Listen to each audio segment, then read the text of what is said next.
Kutoka kwa kijana aliyepitia maisha magumu Afrika Kusini hadi kuwa mmoja wa watu matajiri na wabunifu zaidi duniani.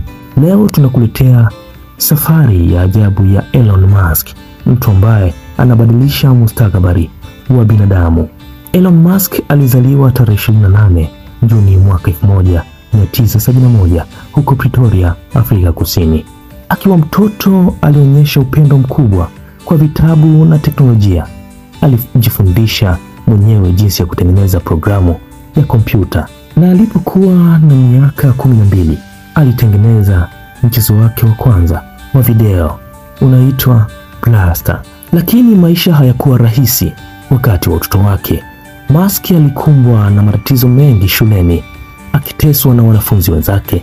Baba yake Errol alikuwa mkali sana, jambo lililomfanya Elon kuhamia Marekani, baadaye akitafuta maisha mapya.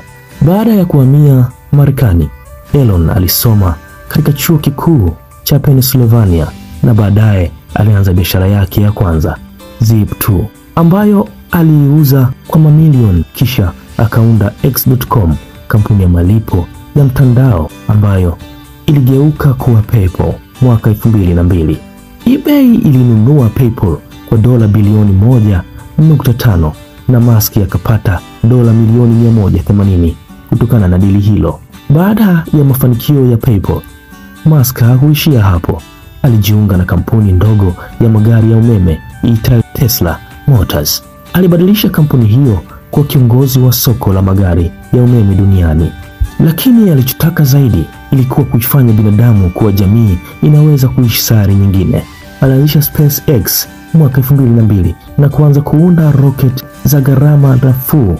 Ingawa majaribio ya kwanza yalishindwa, hakukata tamaa. Leo SpaceX ndiyo kampuni pekee inaweza kurusha na kutua roketi zake tena. Licha ya mafanikio yake makubwa, Elon Musk alipitia wakati mgumu mwaka 2008. Tesla na SpaceX zilikuwa karibu kufilisika.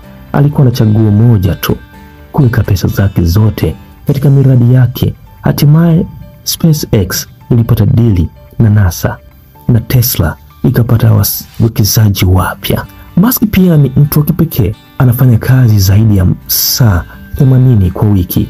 Anaamini kuwa tunaweza kuishi Mars, na hata amependekeza mtandao wa kasi kubwa kupitia kampuni yake ya Starlink. Safari ya Elon Musk ni somo kwa kila mtu kwamba kufanikiwa kunahitaji uvumilivu, ubunifu na uthubutu.